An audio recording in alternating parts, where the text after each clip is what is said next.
মাকে গর্ব করে বলবো, আহ মা, আজকেই যা ফোন দিব যে আমিও পাহাড়ের উপরে উঠছিলাম একা একা। দেখছেন দৃশ্য। ম্যাসেডোনিয়া আসার পর আমার প্রথম দিনই মাথায় ঢুকে গেছিল যে আমি এই পাহাড়ের উপরে অবশ্যই উঠবো। বারবার ভুল রাস্তায় যাইতেই পারি, এটা স্বাভাবিক, তবে ধৈর্য কখনো হারানো যাবে না। আমার মা এই ভিডিও দেখে অনেক খুশি হবে।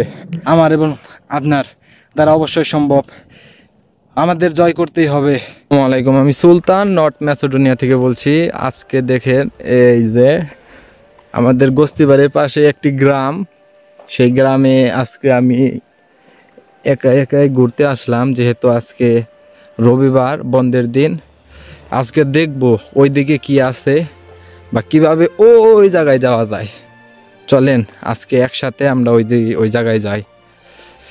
দেখি, আমার খুব ইচ্ছা যে ওই পাহাড়ের উপরে উঠবো, একাই ওই উপরে উঠবো।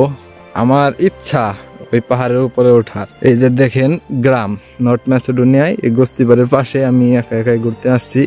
গ্রামের বাড়িগুলা, এখানের লোকজন খুবই কম, জনসংখ্যা। এখানে ম্যাসেডোনিয়ার যারা গরিব মানুষ তারা এই জায়গা দিয়ে বাস করে, আর যারা মোটামুটি আর্থিক সচ্ছল তারা শহরের দিকে বাস করে। এই যে দেখেন একদম জঙ্গলের ভিতরে আমি চলে আসছি। কোনো এক সময় এভাবে আমাদের জঙ্গলের ভিতর দিয়ে গেম দেওয়া লাগবে। আমার জন্য অবশ্যই দোয়া করবেন যেন সহি সালামতে সেন্টারে পৌঁছাতে পারি। আজকে এই রাস্তা দিয়ে যাব, দেখি কত দূর যাওয়া যায়। আর এই যে গ্রাম, এই দেশের বাড়ি ঘরগুলা অনেক সুন্দর, ছোট ছোট বাড়ি, দেখতে অনেক সুন্দর হয়। পরিস্থিতিটা খুবই ভয়ঙ্কর, ঠান্ডা ঠান্ডা আবহাওয়া, নিস্তব্ধ, একা চলাফেরা করতেছি। আসলে এই জায়গা দিয়ে আমি জীবনের প্রথম এই জায়গায় আসলাম একাই। আমার ইচ্ছা অনেক দিন ধরে ছিল যে একাই ওইদিকে যাব, কি আছে দেখবো, তাই আজকে যাইতেছি। চলেন দেখি ভয়ঙ্কর জায়গাগুলা জয় করতে পারি কিনা। ওরে বাবারে, আমার এই নিজেরই ডর করে, দিনের বেলা তাও ডরাই। এইখান দিয়ে এই যে একটা নদী, ওই যে আমি মাঝে মাঝে যে নদীর ভিডিওগুলা ছাড়ি বারদার পার্কের, এটা ওই নদী বয়ে যাইতেছে। ওরা এই ছোট খালটাকে ওরা নদী মনে করে, অনেক বড় নদী। এটা তো বাংলাদেশের কাছে কিছুই না, বাংলাদেশের ছোট্ট সামান্য একটি খাল। আর এই যে দেখেন গ্রাম, এটা হলো ক্ষেত, ওরা মনে হয় কিছু একটা চাষ করে। আমি এক জায়গায় দেখছিলাম যে চকের পর চক আপনার হলো গম চাষ করছে, কিন্তু পাইকা একবার সোনালী রঙের হয়ে রয়েছে, কাটতেছে না। তাই বললাম যে এইগুলা কাটে না কেন, তবে ওইখানে এক লোক বললো যে এগুলা একবারে মেশিন দিয়ে কাইটা নিয়ে যাবে। অনেক বড় চক যেখানে গম চাষ করছে। এটাই হলো নর্থ ম্যাসেডোনিয়ার সৌন্দর্য। আসলে আসি আর কয়টা দিন এই দেশে, যদি সৌন্দর্য উপলব্ধি না করতে পারি তাহলে টাকাটাই বৃথা গেল। কবে আবার ম্যাসেডোনিয়া আসবো, কবে আবার দেখবো, ইনশাল্লাহ আবারও আসবো। আল্লাহ যেন আমার সহি সালামতে সেন্টারে নেয়, এবং সবাই যারা আছে তারাও জানি এই ম্যাসেডোনিয়ার ট্রানজিট হিসাবে ব্যবহার করে আপনারাও সেন্টারে চলে যেতে পারেন। বাপরে, আমার নিজেরই ডর করে। ওই যে ওইখানে মাছ ধরতেছে দেখতেছেন, আর এই যে মাছ ধরে ছোট একটি বাচ্চা, আর ওই যে ওই জায়গায় একজনে মাছ ধরতেছে। যদিও ময়লা আবর্জনা এখানে পড়ে রয়েছে। এই প্রথম দেখলাম ম্যাসেডোনিয়া ইউরোপের মাটিতে মাছ ধরে। এই যে দেখেন ভুট্টা ক্ষেত, ওনারা ভুট্টা খায় বাংলাদেশের মতনই, আফ্রিকার মতন। বাংলাদেশেও ভুট্টা চাষ করে, তবে কম, আফ্রিকাতে বেশি। আর নর্থ ম্যাসেডোনিয়ার ভুট্টা ক্ষেত, কি যে ভয়ঙ্কর রে বাপরে। এই যে গ্রাম, নর্থ ম্যাসেডোনিয়ার একদম ক্ষেত, খোলামেলা ক্ষেত, এখানে চাষাবাদ করে। Hello, how are you? ওই যে দেখেন এক লোক কি যেন টুকাইতেছে। ওকে,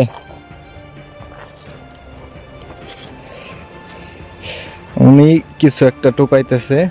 যাই হোক, এই দেশে অনেক গরিব মানুষ আছে যারা এরকম টুকিয়া টুকিয়া খায়। শেষ বয়সের মানুষগুলাই বেশি আমি দেখি। এখানে নর্থ ম্যাসেডোনিয়া ইয়াং মানুষ খুবই কম বাস করে। ইয়াং পোলাপান সব থাকে জার্মানি, উন্নত উন্নত কান্ট্রিতে। মাঝখানে একটা বাড়ি, ভিতরে চাষাবাদ করতেছে গ্রিন হাউস দিয়ে, একদম গ্রামের ভিতরে একটা বাড়ি। ও মুরাকেও ডাকে আবার। আজকে দেখবো ওই জায়গা দিয়ে কি পাওয়া যায়, ওই জায়গায় উঠবো, দেখা যাক। ফাইনালি গ্রামের ভিতর দিয়ে একটি রাস্তা খুঁজে পেলাম, তো এই রাস্তায় এখন উঠলাম। দেখি আরো উপরে উঠবো, জায়গা দিয়ে একদম উপরে চলে যাব। দেখি কত দূর যাইতে পারি বা সামনে কি আছে। কত সুন্দর সুন্দর বাড়ি পাহাড়ের উপরে কইরা রাখছে। ওই উপরে দেখা যাচ্ছে একটা মসজিদ, মসজিদের কাছে যাব, দেন তার উপরে যদি ওঠা যায়। গলায় এখনই শুকিয়ে আইতাছে, কিভাবে যে গেম দিব আল্লাহ ভরসা। এই তো উঠছে, প্রচুর এনার্জির দরকার এইসব রাস্তায় ওঠার জন্য। সেই হলো মসজিদ, মসজিদ একদম পাহাড়ের উপরে, সুন্দর মসজিদ। ওই যে ওই জায়গা দিয়ে আসে, আর এইখান থেকে আপনি ওই যে দেখেন শহরের ভিউ। এই যে শহর, ওইটা হলো শহরের ভিউ। কত দূর এসে পড়ছি, সব আল্লাহর ইচ্ছা। ফাইনালি এই যে পাহাড়ের উপরের বাড়িগুলা সুন্দর অনেক দেখতে। আর এই যে আমি ধীরে ধীরে উপরে উঠতেছি, যত দিক সামনের দিকে আগাচ্ছি ততই শুধু পাহাড় বা উপরের দিকে উঠতেছি। পাহাড়ের উঠে পড়ছি একদম পাহাড়ের কাছে। এখন পর্যন্ত একদম পাহাড়ের কাছে, গাড়ি দিয়ে অবশ্যই গেছি রাস্তার সাইডে, তবে একদম পায়ে হেঁটে কখনো কাছাকাছি যাওয়া হয় নাই। ফাইনালি পাহাড়ে ওঠার একদম সংক্ষিপ্ত রাস্তা হয়ে গেলাম। এই যে এইটা হলো সংক্ষিপ্ত রাস্তা পাহাড়ে এইখান দিয়ে একদম এই টপ উপরে দেখা যাক। আর ওই সাইডে দেখতেছেন ওইটা হলো গুরুস্থান, মুসলমানদেরই গুরুস্থান, শেষ ঠিকানা। আমি যেভাবে পাহাড়ে উঠতে চাই সেইভাবে আমার জীবনটাকে আমি উপরের দিকে উঠিয়ে নিতে চাই। সবাই সেটাই চায়, যেন তার জীবন উপরের দিকে উঠে। অবশ্যই সবার টার্গেট থাকা উচিত যে সবসময় জীবনের গ্রোথ হয়। কোনো এক সময় জীবনে গ্রোথ হবে, এক সময় ডাউন হয়ে যাবে। তবে পরিশ্রমের বয়সে অবশ্যই পরিশ্রম করে জীবনটাকে গ্রোথ করে নিতে হবে, তাহলেই ভালো কিছু আশা করা যায়। অবশ্যই দোয়া করবেন আমাদের সবার জীবনে যেন এইভাবে গ্রোথ হয়। বাপরে এত কষ্ট কেন, এভাবে সবার জীবনে যেন গ্রোথ করতে পারে, উপরের দিকে উঠতে পারে। কারো জীবনে যেন আমার মতো ফিনান্সিয়াল সমস্যায় ভুগতে না হয়। পরিশ্রমের বয়সে অবশ্যই আমরা পরিশ্রম করব, এবং শেষ বয়সে যেন আল্লাহর রহমতে ভালো কিছু হয়। শেষ বয়সে আসলে পরিশ্রম তখন করতে চাইলেও আপনি পরিশ্রম করতে পারবেন না। পরিশ্রমের বয়স এই অল্প বয়সেই আপনাকে পরিশ্রম করে যেতে হবে। যে যে জায়গায় আছেন ওই জায়গায় থেকে সব সময় চেষ্টা করবেন ওইটার মাধ্যমে আপনি পরিশ্রম করে উপরে উঠে যাওয়ার। ইনশাল্লাহ আমরা আপনারা সবাই একদিন সফল হব, সফল হয়েই দেখাতে হবে আমাদের, কারণ আমরা হারার জাতি না, কখনো হার মানব না। এই পর্যন্ত এসে আমি হাঁপিয়ে গেছি, আর একটু দূর এক কাছে এসে পড়ছি পাহাড়ের। জিনিসগুলা কি আমি তো জানি না, আমি অনেক জায়গায় দেখছি এই জিনিসগুলা কি। Hello, how are you? Wo gehst du? Dobre. Du sprechen Deutsch? Yes, I'm Bangladesh. Bangladesh. Yes. Italienisch oder Deutsch? No Italian. You do not understand? No, yeah. Io non capisco io. Io Yeah. capisco tedesco e italiano. Yes. Okay, ciao. Ciao ciao. Ciao. Schöne Reise. দুইজন বৃদ্ধ মানুষ। আসলে এই দেশের মানুষগুলো অনেক ভালো, ভদ্র, তাদের ব্যবহার আচার আচরণ অনেক ভদ্র। বাংলাদেশের মানুষ এইরকম পাওয়া যায় না। তাদের মন মানসিকতা অনেক বড় এবং খুবই ধৈর্যশীল। কখনো তাদের মানে রাগ আমি এখন পর্যন্ত দেখি নাই। যে আমরা কাজ করি, কাজের মাঝে একটা রাগিয়ে কথা বলবে, আর আমাদের মাঝে যে কত কাজ ভুল হয় তবু তারা কিছু আমাদেরকে বলে না। বাংলাদেশ থাকলে অবশ্যই আমাদের অনেক কিছু হয়ে যেত, চাকরি থেকে বাদ যেত বা অনেক কথা শুনতে হতো। আর এই যে এই খামারটা পরিচালনা করে, এখানে গরুর খামার, মাশাআল্লাহ বাংলাদেশের মতনই অনেকগুলা গরু। এটা হলো গরুর খামার। এর আগে আপনাদের একবার দেখাইছিলাম ঘোড়ার খামার। ওই দুইজন কৃষক এই খামারটা পরিচালনা করে। আর এই যে দেখেন, এইটা হলো সম্ভবত কুয়া। ও এখন আমার উঠা আসলেই কষ্ট হয়ে যাইতেছে। অবশ্যই পানির কুয়া, ওইখান দিয়ে পানি পড়তেছে। আর এইখানে সার্ভাইভ করার মতো যদি আমার পর্যাপ্ত পরিমাণ পানি নিয়ে আসা উচিত ছিল। আমি আসলে হুট করে চিন্তা করলাম যে আজকে ওই উপরে উঠবো। আল্লাহর রহমতে অনেক দূর আমি উপরে উঠে গেছি। দেখেন, পানি নিয়ে আসাটা আমার উচিত ছিল। হুট করে মনে করলাম যে আজকে যেহেতু রবিবার বন্ধের দিন, তো দেখি ওইদিকে কি পাওয়া যায়, উঠি। চেষ্টা করতে তো আর বাধা নেই, যদিও আমার মধ্যে ভয় কাজ করতেছে, কারণ এখানে অনেকগুলা সবাই কুকুর পালে। কুকুরে যদি আমাকে অ্যাটাক করে তাহলে তো আমি শেষ একদমই। যাই হোক, পাহাড়ের অনেক কাছে এসে বসতে। কত সুন্দর ভিউ, মাশাআল্লাহ। আপনাদের ভিউটা দেখাই। ও মাশাআল্লাহ, আল্লাহু আকবার, আল্লাহু আকবার। দেখতে পাচ্ছেন, এখন বোঝা যায় যে আল্লাহর সৃষ্টি, আল্লাহর রহমত কত সুন্দর। আর আমরা থাকি ওই যে ব্রিজ দেখা যাইতেছে না, একদম ওই ব্রিজের কাছে আমরা থাকি। আমাদের বাড়ি, আমার রুম, আমার ফেভারিট রুম বর্তমানে। আর এইখান থেকে অসম্ভব সুন্দর দৃশ্য, মাশাআল্লাহ, আল্লাহু আকবার। আর এই যে আমি ফাইনালি পাহাড়ের চূড়ায় ওঠার চেষ্টা।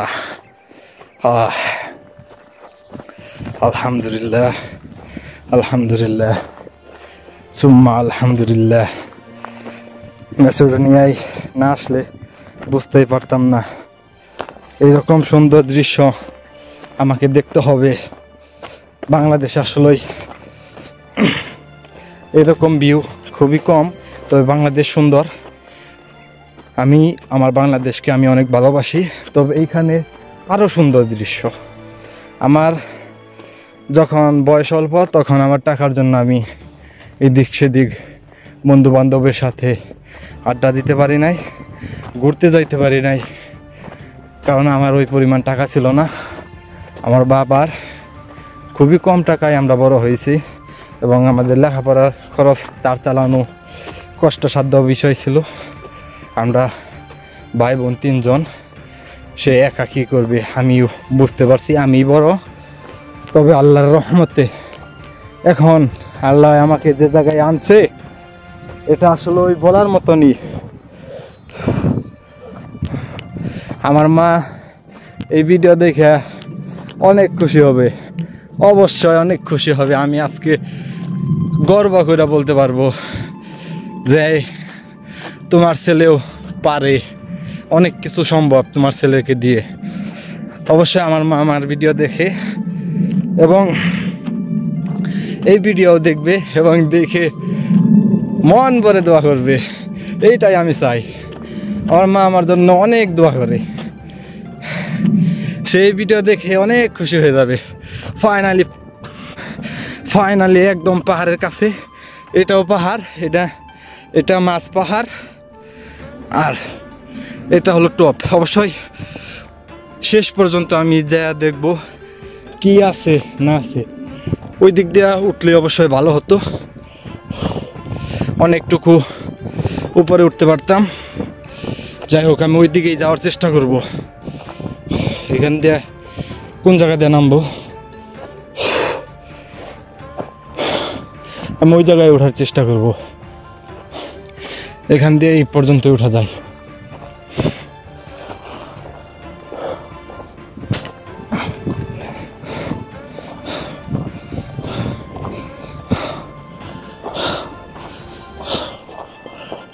আল্লাহু আকবার। নামার একটা রাস্তা পেয়ে গেলাম।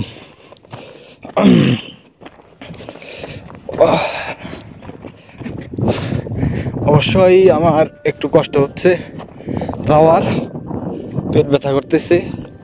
পর্যাপ্ত পরিমাণ পানি নিয়ে আসলে অবশ্যই ভালো হতো। আমি জীবনেও ভাবি নাই যে এরকম করে হুট করে এই জায়গায় উঠে যাব। একবারে পাহাড়ের কাছে, ওই জায়গাও সুন্দর, তবে আমি ওই জায়গা দিয়ে উঠবো।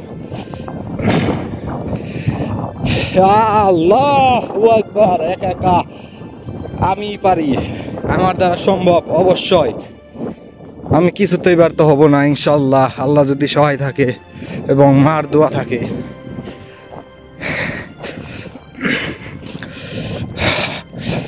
ও কিছু দূর পাহাড়ে উঠার পরেও আবার কিছু দূর পাহাড় উঠার পরে আবার নেমে যেতেছি। অন্য রাস্তা দিয়ে আমার উপরে উঠতে হবে।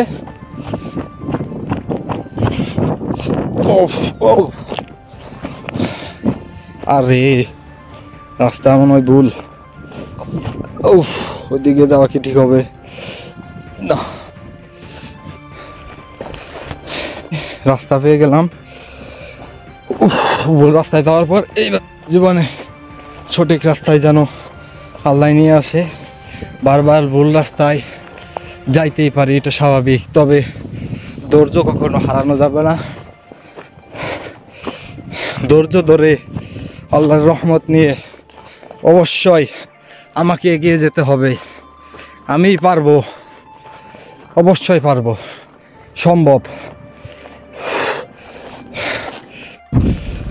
মাকে গর্ব করে বলবো, মা, আজকেই যা ফোন দিব যে আমিও পাহাড়ের উপরে উঠছিলাম একা একা। দেখছেন দৃশ্য, দেখেন দৃশ্য, মাশাআল্লাহ। একা একা পাহাড়ের উপরে ওঠা খুবই চ্যালেঞ্জিং, তবে উঠে দেখাবোই। আল্লাহু আকবার। দৃশ্যটা দেখেন, পাহাড়ের উপরে, মাশাআল্লাহ। বৈশা জিরিয়ান ওই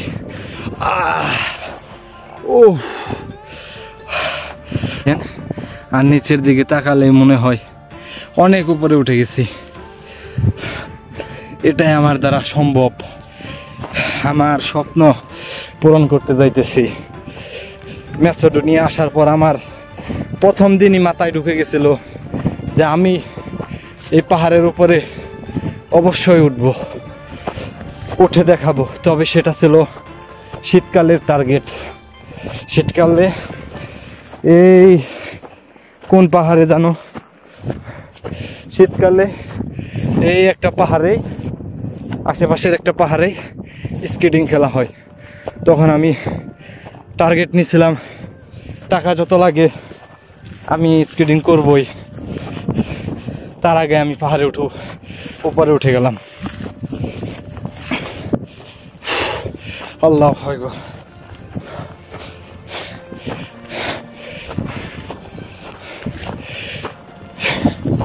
যুদ্ধে জয় হতেই হবে আমার।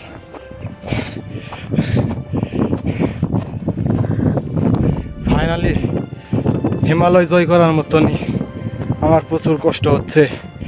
আল্লাহু আকবার। ফাইনালি উপরে উঠে গেলাম। এখন আমার কষ্ট হচ্ছে। পানি নিয়ে আসি নাই, আমার আসলেই কষ্ট হচ্ছে। পানি নিয়ে আসা অবশ্যই উচিত ছিল। আসলে প্রস্তুত ছাড়া কোনো কিছুই সম্ভব না। সব কিছু জন্য একটা প্রস্তুতি নেওয়া উচিত। এভাবে হুটহাট কিছু করা উচিত না, তাহলে অবশ্যই বিপদের মুখে পড়তে পারি।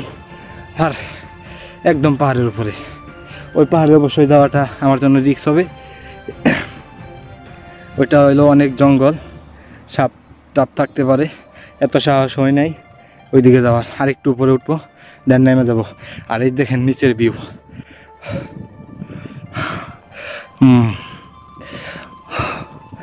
আমাকে দ্বারা সম্ভব।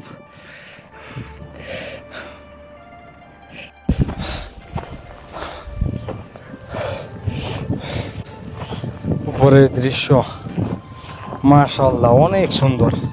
আসলে আমি জীবনেও কল্পনা করতে পারি নাই এইভাবে আমি এমন জায়গায় আসতে পারবো। আসলে এটা অনেক কষ্টের বিষয়। মিনিমাম 200 ফিট উপরে উঠছি বা আরও বেশি, আমার আসলে আন্দাজ করা ঠিক হবে না। অনেক উপরে উঠছি, কল্পনার বাহিরে। ক্যামেরাতে কেমন দেখা যাচ্ছে আমি আসলে বলতে পারবো না, তবে বাস্তবে আমি যে দৃশ্যগুলো দেখতেছি অসম্ভব সুন্দর। ওইখানে আমার যাওয়া চ্যালেঞ্জিং হয়ে যাবে, না যাওয়াই ভালো, কারণ কোনো কুবড়া মুবড়া অ্যাটাক করতেও পারে। আসলে প্রবাস জীবন এতটা রিস্ক নেওয়া ঠিক হবে না। কাল রাত পোহালে আমাকে কাজে যেতে হবে, তবে এর মাঝে আনন্দ থাকা, মন ভালো রাখার জন্য এভাবে অ্যাডভেঞ্চার করাটা অবশ্যই উচিত, সম্ভব। আরে উঠতে ভালোই লাগে, উপরে তো উঠেই গেলাম। একদম দেখতে পাচ্ছেন, একদম পাহাড়ের কাছে, একদম সন্নিকটে। আসলে এত কাছ থেকে এইভাবে পাহাড়ের উপর উঠে একদম চূড়ায় ওঠা আসলে সম্ভব না। ওইখানে বড় বড় গাছপালা, সাপ টাপ থাকতে পারে। আমার আর উপরে ওঠা উচিত হবে না, চলেন নিচে চলে যায়। তাই সর্বশেষ বলবো কথা হলো, আমার এবং আপনার দ্বারা অবশ্যই সম্ভব। আমাদের জয় করতেই হবে, ইনশাল্লাহ আমরা পারবো, আমার দ্বারা সম্ভব। আমি যেহেতু উপরে উঠতে পারছি একা, অবশ্যই আমি জীবনে অনেক কিছু করতে পারবো যদি আল্লাহ এবং আমার মায়ের দোয়া, আল্লাহর রহমত থাকে, আমিই পারবো। আমার কষ্ট হচ্ছে, এখন আমি নিচে যাবো গা। রাস্তায় তো হারিয়ে ফেলছি, কোন জায়গা দিয়ে নামবো, নামার রাস্তায় হারিয়ে ফেলছি। এই দৃশ্যগুলো আসলে কার না ভালো লাগবে কোন? অসম্ভব সুন্দর দৃশ্য, যা কল্পনাও করা যায় না। অসম্ভব সুন্দর দৃশ্য, মাশাআল্লাহ। এত সুন্দর দৃশ্য আমি নিজে দেখবো নিজের চোখে, আসলে জীবনে কল্পনাও করতে পারি নাই। এভাবে অবশ্যই আমি সব কিছু জয় করে নিব ইনশাআল্লাহ। আল্লাহর কাছে চাইয়া, নামাজ পড়ে এবং পরিশ্রম করে যেভাবে পারি সেভাবে আমার আল্লাহর কাছ থেকে অবশ্যই নিতেই হবে। আকতি মিনতি যেভাবেই করি না কেন, ভালো কিছু আমি অবশ্যই করে দেখাবো, আমার করতেই হবে ইনশাআল্লাহ। আল্লাহু আকবার।